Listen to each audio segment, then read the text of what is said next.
Number 1, the Samsung Gear S2 Classic. So I'm spotlighting this one specifically rather than the Samsung Gear S3 because the Samsung Gear S2 Classic is really where Samsung showed their design capabilities.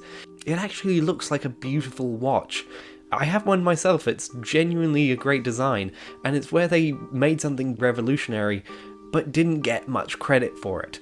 I really believe that if Apple had debuted this sort of design for the Apple Watch, people would have been talking about it a lot more. Now, this isn't to say that the Apple Watch is a failure by any stretch of the imagination, it is the best-selling smartwatch of all time, obviously, but a lot of people like to complain that it doesn't have a circular design, and that puts off a lot of people, me included. There's just something about circular watch designs that a lot of people favour, and I'm really surprised that Apple hasn't at least debuted the option. I do think the Apple Watch is better than a lot of smartwatches these days because it does have the digital crown. Personally, I think that smartwatches really shouldn't be using touchscreen for most of their controls. The crown gives you the option to just scroll through most menus, and that is genuinely better than touchscreen in most usage cases. But even so, the Samsung Gear S2 has the dial that is a lot more satisfying to use. Just something about the physical click when you're moving it gives it a special quality that I just can't go without. Like I said, I can understand why people like the Apple Watch, and I can totally understand people wanting to keep that square design around. It's iconic, people understand what it is. But I would really love it if Apple debuted a circular design and completely ripped off the Samsung Gear S2. Because if I'm being honest here, the one downside to it is the software on Samsung's side.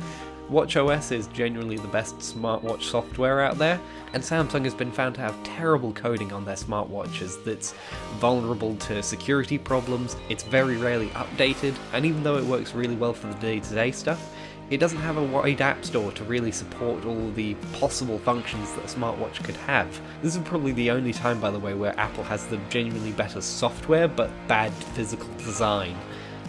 Mark that down, people, that's crazy rare. Number 2, the Lenovo Yoga Book.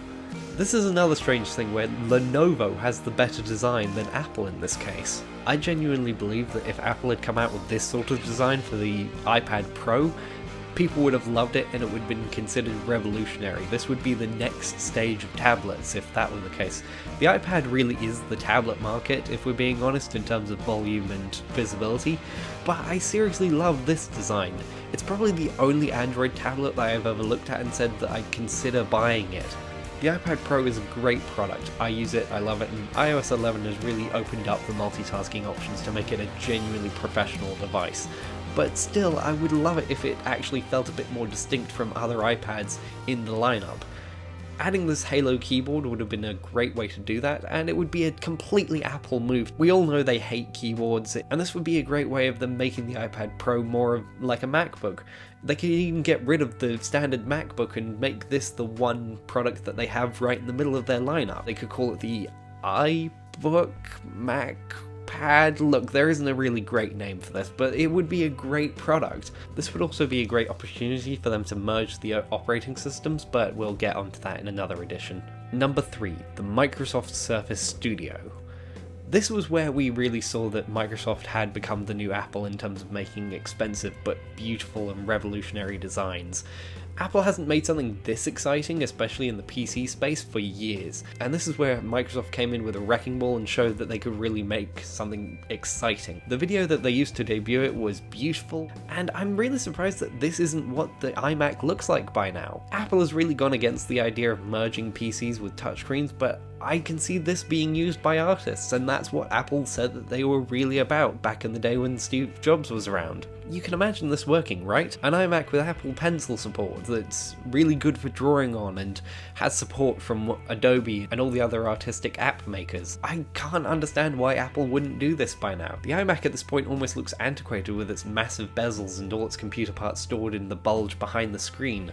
It just makes more sense for it to be stored in the base so that the screen can look beautifully thin and free-floating. This does prevent the Surface Studio from having extremely good power considering its price point. It has to condense all of those parts into a tiny base, but I can imagine that considering Apple gets away with that on iMacs in the past, this would work perfectly fine for them. Or they could even make the base slightly larger and put in the parts necessary to make it an amazing computer. Number 4, the Pixel Buds. I'm just going to say this right now, I'm not really a fan of Apple's AirPods. I've heard them get great reviews from people who have used them, so the user experience is definitely very good, but in terms of the design, I can't stop laughing at them when I see people walking with them down the road. They just look silly. It just looks like someone has chopped the cord off the end of a pair of traditional AirPods. The design language is bad, there's not really a great surface on the side for people to touch the controls, and this is just my personal preference, but I like it when there's a cord between the two headphones. It means that they don't have to pair separately, it means that they share one battery, and it means that they can hang on your neck if you just want to take them out of your ear and not worry about losing them. The Pixel Buds aren't the best design in the world. I know some people don't really actually like the look of them, but the design in terms of having the wire be the actual anchor that hooks into your ear is very clever, and it's the sort of thing that I can imagine Apple really trumpeting in one of their conferences to really show off their design ability. There's also something just really beautiful about blending this kind of fabric and technology aesthetic that Google's got going on right now in terms of their Google Homes and Google Home Mini. It just creates a more homely aesthetic, and I think people are getting quite bored of the aluminium and glass aesthetic that they've been using for so long. I think they'd love to steal the threaded cable and the slightly padded exterior on the Pixel Buds. And number 5, the big one, Windows 10. Now when I say that, I don't just mean copy Windows 10 in its entirety. Windows 10 does have quite a few glaring issues. There's very clearly a two-tiered system in the operating system that doesn't quite work in some places. There are some things that you distinctly cannot do in tablet mode, and even if you purely operate in the standard desktop format, there's a clear split between the design language for stuff that can be accessible in tablet mode and the stuff that's only possible to access with a mouse and keyboard. I feel like Apple would put a lot more effort into blending those two specifically, but the main thing I would like them to steal from this is the idea of a single OS across all devices. This isn't as important for Microsoft at this point, considering that they don't really have a tablet lineup or a phone lineup. I know that they have the Surface line that uses tablet mode and you are able to take the keyboard off of them, but functionally I've never seen people actually use them as tablets on their own. They are pretty much entirely used with keyboards, and even where people will use the touchscreen to occasionally move stuff around or to draw stuff, I just see them as laptops primarily. Like I was saying with the Lenovo Yoga Book, I really think it's about time that Apple really looked at merging the two operating systems. The iPad and MacBook lineups have been stealing ideas from each other for years now, to the point where they are almost the same, and if they just made a few extra pushes, they could reconcile a few of the differences to make it properly work as a single operating system, and this would help add to what I was saying about the iPad Pro becoming a lot more of a professional device if it could run full Mac OS. This could actually happen in the future. Apple is apparently looking at designing its own chips and getting away from Intel, and if they could do that, then it would make the coding a lot easier to do to make a single OS across all their chipsets. Right now the Mac App Store is kind of a wasteland, and I don't know anyone who uses it regularly other than to update their operating system and the apps that they already have. Most people still download apps through websites, but if iPhone and iPad apps could work on the Mac, people wouldn't feel the need so much to do that. They could just download the iPad app on the MacBook and it would probably work just as well. iPhone apps are obviously designed for a vertical screen, but they could still operate on a MacBook in a windowed form. There's just a lot of potential that I think Apple is leaving on the table by keeping all of these devices separate. It's become a bit of a meme at this point, but Apple really hasn't been all that innovative since Steve Jobs died. They haven't really made any new product categories apart from the Apple Watch, and even that feels like a bit of an afterthought. While it's the best selling smartwatch on the market, a lot of people attribute that to brand recognition and the walled garden ecosystem that Apple has going on right now, making it the best smartwatch that works with the iPhone, hence giving it a huge lead over Android Wear or Samsung Gear watches. I personally would love to see Apple really take chances like Microsoft is doing.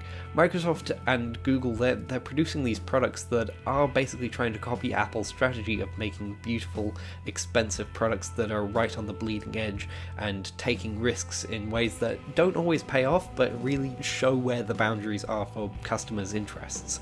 If Apple doesn't start making really interesting products again, they could really just fall off of the cliff, because honestly, I'm an Apple fan, I've got loads of Apple products, but even I've started to pull myself away a bit from the walled garden. I switched from an iPhone to Android last year, and I haven't looked back, and I fear that a lot of people will make that decision if Apple doesn't start making products like the ones that I've mentioned in this video. So this has been the first JRD Tech video. You can subscribe to me here or follow me on Twitter here. Thanks for watching, and I'll see you in the next one.